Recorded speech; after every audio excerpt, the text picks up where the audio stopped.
Bien, continuando con la resolución de este problema,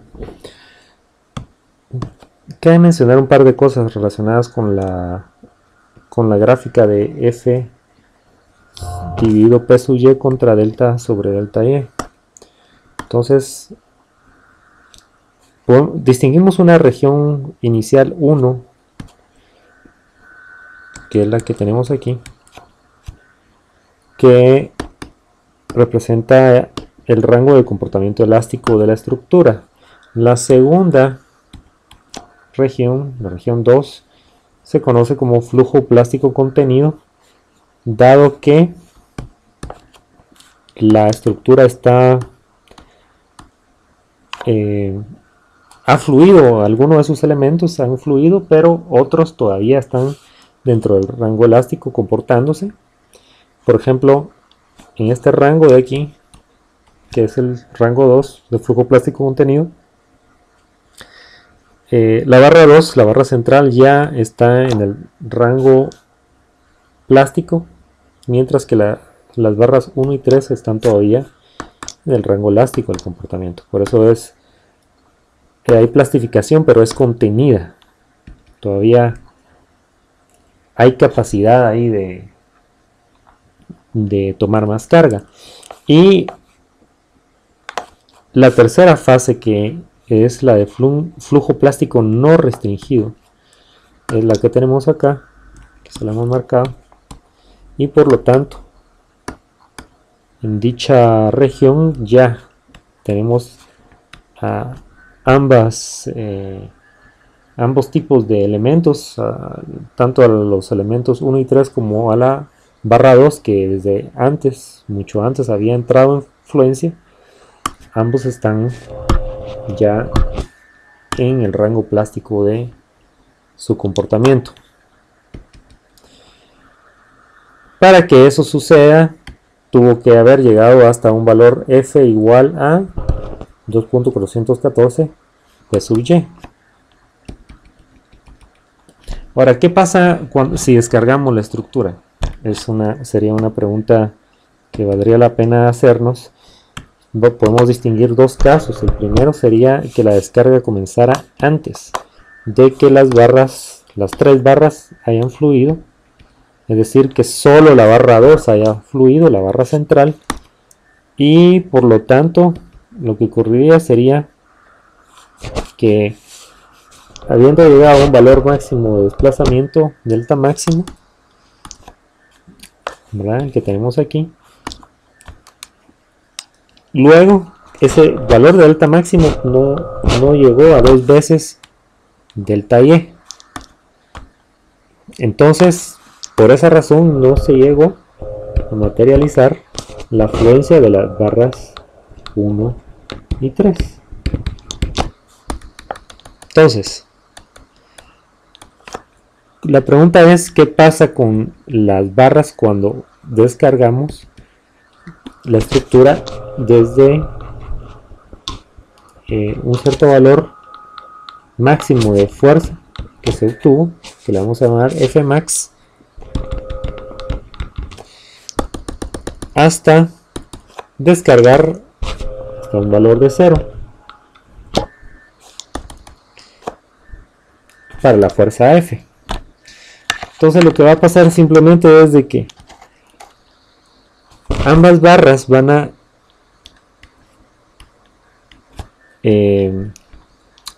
descargarse internamente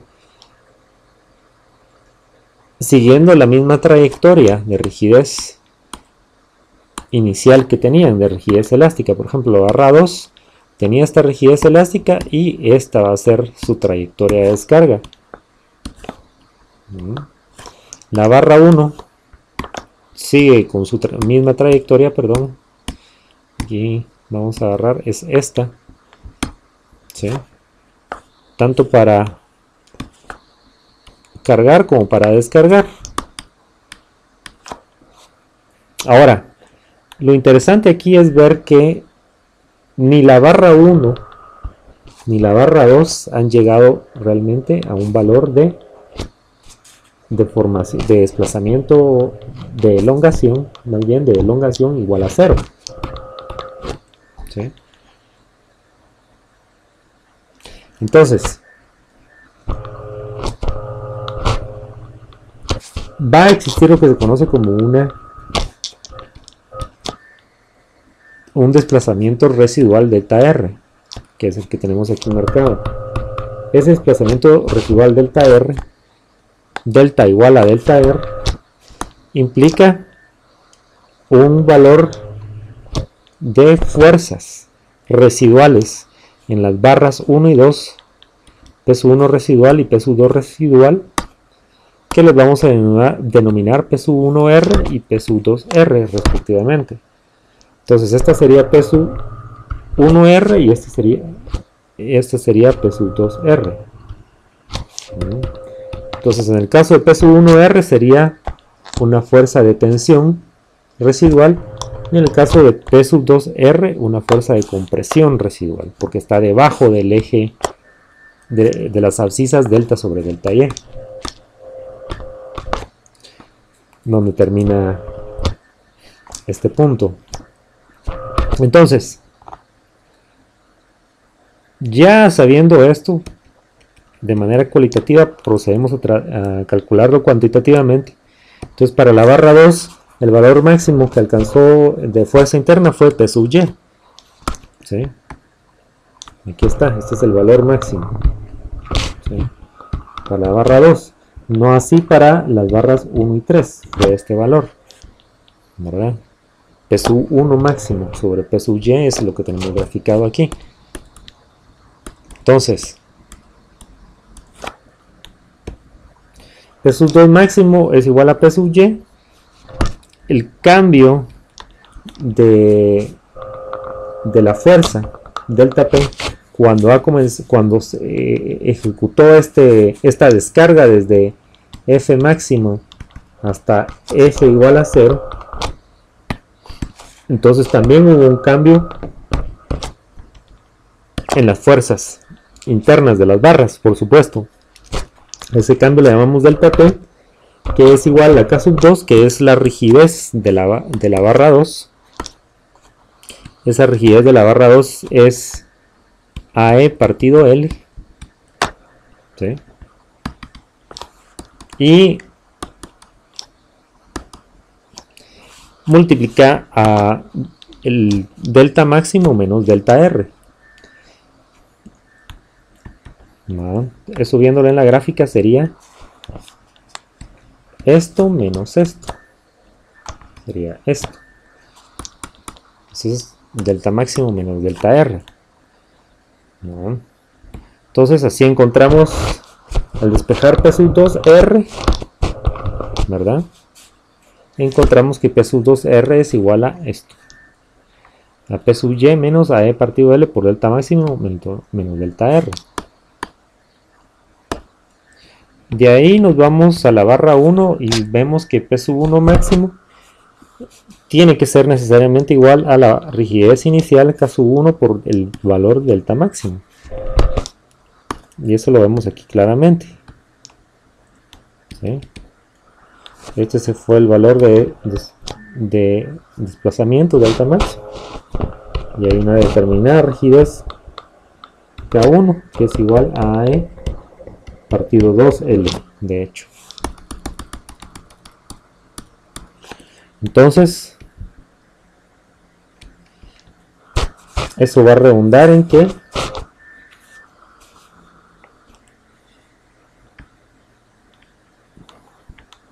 me perdí por un momento, pero aquí estamos. En que el cambio de la fuerza interna en la barra 1 tiene que ser P1 máximo menos P1R. Y es igual a E partido 2L por delta máximo menos delta R.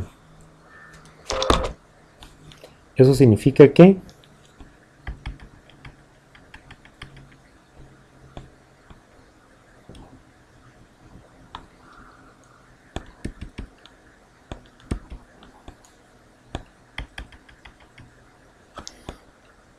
Eso significa que P1R es esto. P1 máximo menos AE partido 2L por delta máximo menos delta R.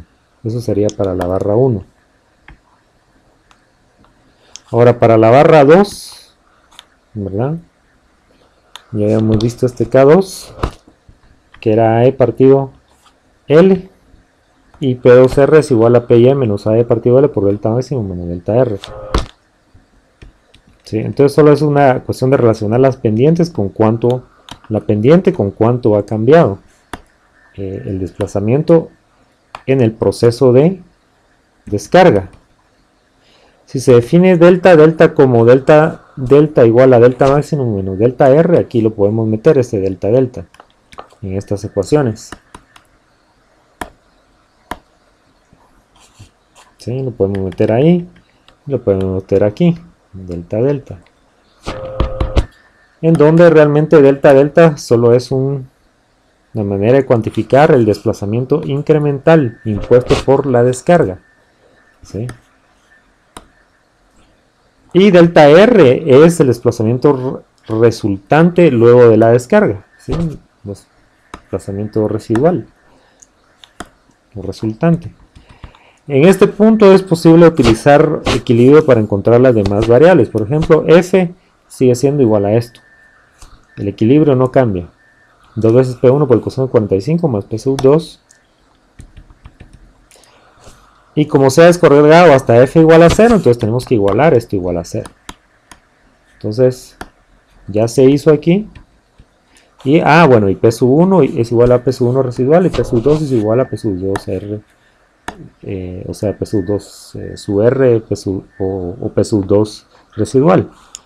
Sustituyendo aquí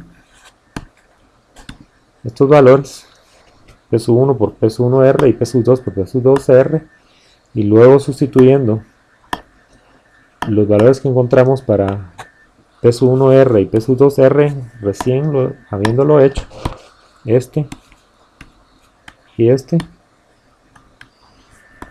¿no? Vamos a llegar a la conclusión de que luego de agrupar este término con este, sacar el factor común que es AE partido L, perdón, no AE partido L, es delta R de hecho, y porque el AE partido L al sustituir PY igual a AE partido L aquí, pues entonces todos estos se van a ir a dividir por AL toda la ecuación, AE partido L toda la ecuación, y este es un proceso que de hecho aquí lo tenemos documentado en este paso,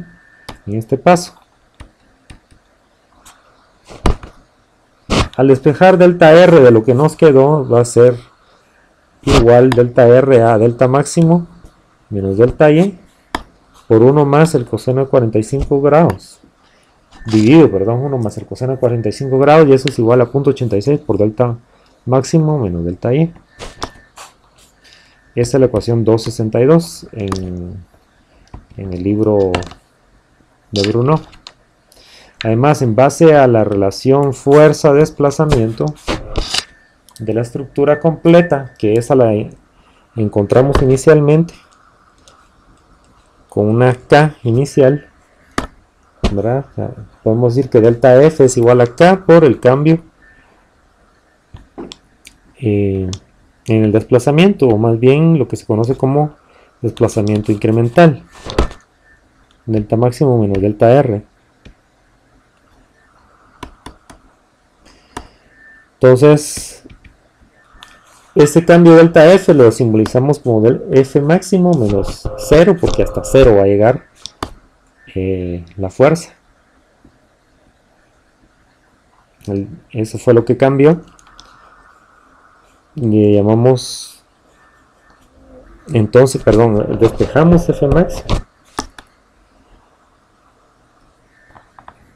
igual a K máximo menos delta R, K por delta R, y despejamos luego delta R y nos da que delta R es igual a delta máximo menos F máximo sobre K. Esa es 263, la ecuación en Bruno et al. Y ya hemos encontrado relaciones numéricas, de hecho, entre delta R, delta máximo, la fuerza máxima y K, la rigidez inicial. El caso 2 sería el de la descarga después, teniendo lugar de que las tres barras han fluido. Entonces, en este caso, simplemente decimos, bueno, también va a haber desplazamiento residual en la barra 1 y 1 en la barra 2, de tensión y compresión respectivamente. Y esto va a tener un impacto importante en lo que sigue en nuestra discusión. ¿Cuáles van a ser esos valores? Bueno, ya habíamos visto que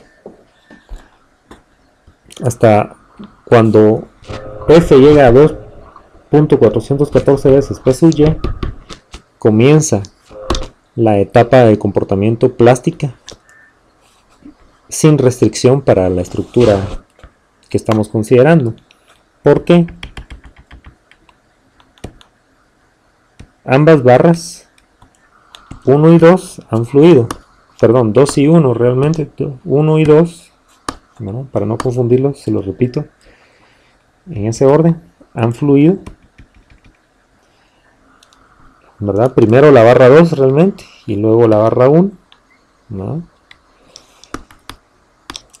Y ya en esta etapa de flujo plástico no restringido, ¿verdad? A partir de este punto en adelante,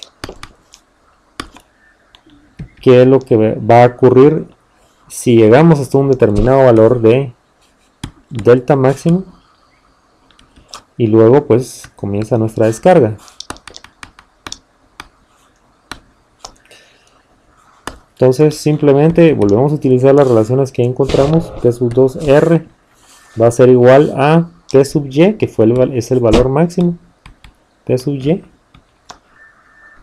Perdón, aquí estamos en la otra gráfica. Es en esta gráfica realmente que nos interesa visualizar el asunto. Es en esta. Este sería P sub Y, ¿verdad? Sobre P sub Y, eso sería igual a 1. El punto es que P sub Y es el valor de la fuerza interna en cada una de las barras. Entonces en la barra 2, P sub Y menos la rigidez de la barra 2, que es A partido L, por el desplazamiento incremental, delta delta, que es delta máximo menos delta R, tal y como lo habíamos definido anteriormente.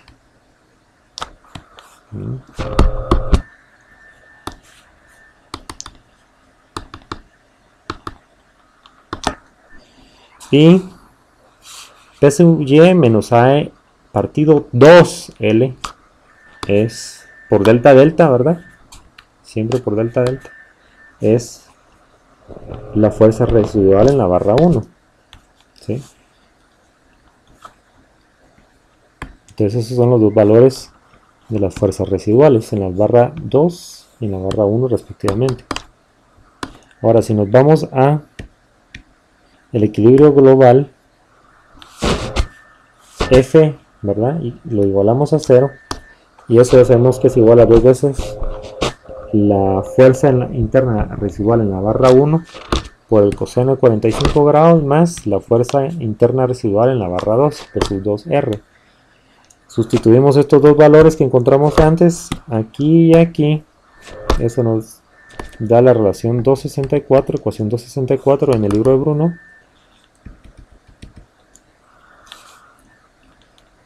¿Verdad? Hacemos agrupación de términos según nos convenga. Y vamos a encontrar que después del proceso algebraico y de sustituir también PY aquí igual a E partido L por delta Y, ¿verdad? y despejar delta R, vamos a encontrar que delta R últimamente es igual a esto. Delta máximo menos 1.414 delta Y. Este 1.414 proviene de 1 más 2 veces el coseno de 45 grados dividido 1 más el coseno de 45 grados. Comportamiento bajo carga cíclica.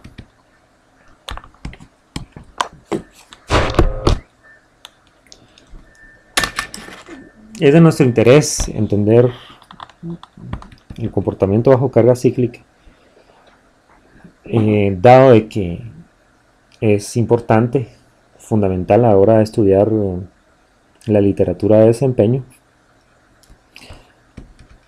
Entonces, por ejemplo, aquí es de nuestro mayor interés también entender por qué es tan importante el hecho de que hayamos tenido este valor de fuerza residual en la barra 2, P2R, un valor de negativo de fuerza, o sea, de compresión. Entonces, ¿por qué es importante? Bueno, lo que va a ocurrir es de que si no nos quedamos contentos con regresar hasta perdón, no es ahí, es aquí, hasta un valor de fuerza S igual a 0, sino que de hecho continuamos aplicando carga en el otro sentido, es decir, ahora en compresión, que estamos en tensión, que estamos en compresión.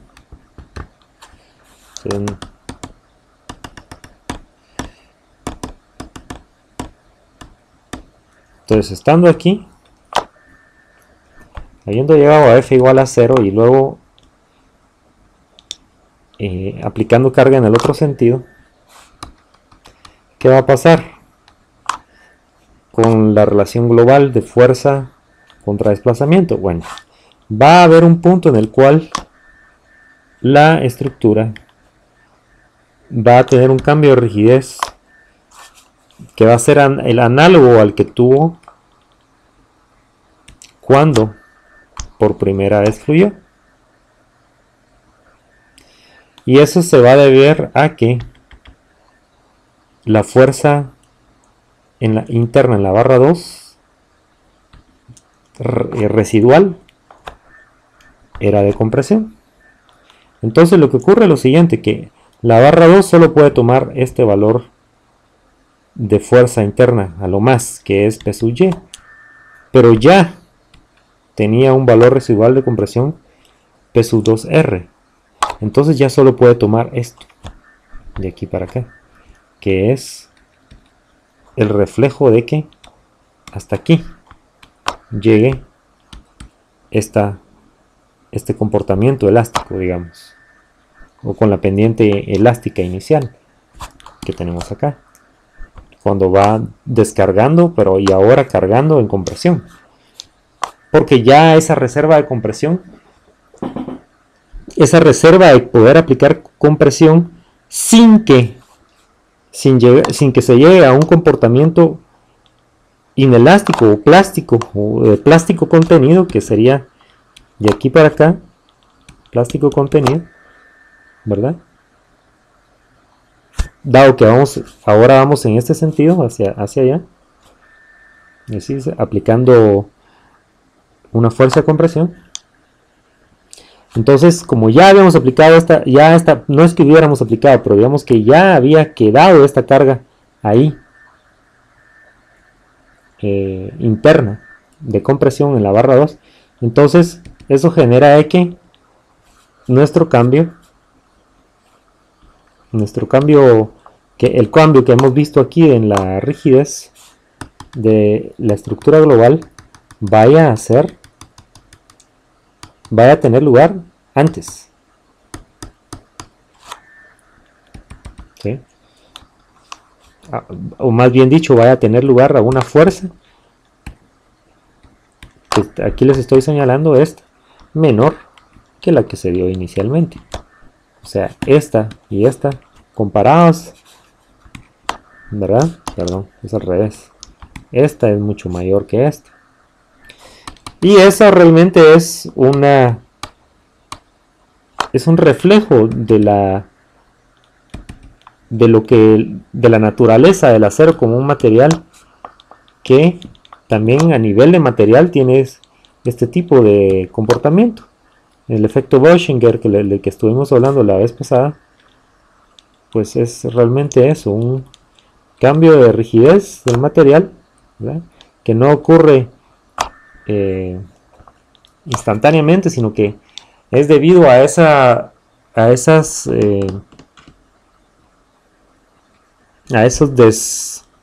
dislocaciones que se dan en la microestructura del material, que generan saturación, ¿verdad?, y que genera una reserva de carga que podemos aplicar, pero el precio que se paga es de que al revertir el sentido de la carga, ya no podemos aplicar tanta carga elásticamente como antes lo hicimos, sino que ahora vamos a tener que hacerlo dentro del rango de plastificación contenida. ¿Sí? Entonces es un reflejo de la microestructura del material, lo que realmente está teniendo lugar en esta etapa, ¿verdad? Es una analogía con el efecto Boeshinger.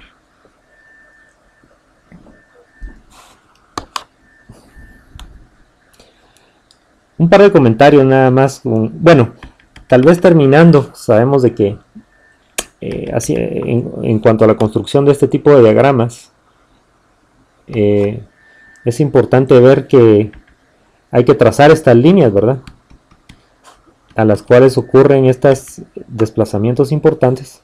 Por ejemplo, en este caso, este desplazamiento que tenemos aquí, ¿verdad?, al proyectarlo acá, ¿sí?, este es el punto de fuerza 0, F igual a 0, ¿verdad?, y al seguir aplicando carga hacia allá, hacia abajo en compresión, vamos a tener un valor máximo de fuerza que podemos aplicar, o sea, P sub Y, partido P sub Y igual a 1 es lo que nos va a dar aquí, porque estamos graficando P sobre P sub Y. Entonces, eso no lo podemos cambiar. Esa es la ley del material que se nos ha dado para este problema. Y por lo tanto, ese es el máximo de fuerza que se puede aplicar. Por lo tanto, aquí tiene que haber un cambio de rigidez en la barra 2. ¿Sí? Entonces, al proyectar esta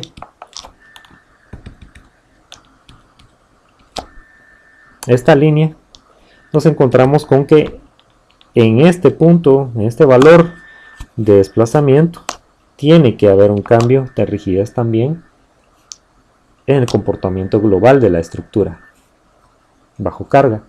O sea, en este caso sería K sub P, la misma que aquí, la pendiente que seguiría el diagrama. Y lo mismo podemos decir de que cuando las barras 1 y 3, aquí en color rosado fuerte, se alcancen el valor de P sub Y en compresión, al trazar esta línea hacia abajo, podemos encontrar el valor de desplazamiento al cual cambia otra vez la rigidez y se vuelve 0. Y ya no puede tomar más carga en compresión la estructura. El ciclo va a continuar y continuar hasta que decidamos descargar. Va a llegar hasta un determinado valor de 0, F igual a 0. Seguimos aplicando carga en sentido positivo, ¿verdad? Va a haber un momento en el que la barra 2 va a alcanzar su máximo valor de fuerza, PY, que puede ser tomada por ella, y por lo tanto al proyectar esta línea vamos a encontrar el punto en el cual debe cambiar la rigidez de K hacia K sub P.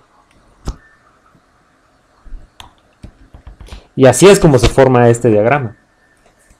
Este diagrama de cíclico de carga en cada una de estas barras y en la estructura en general, global más bien.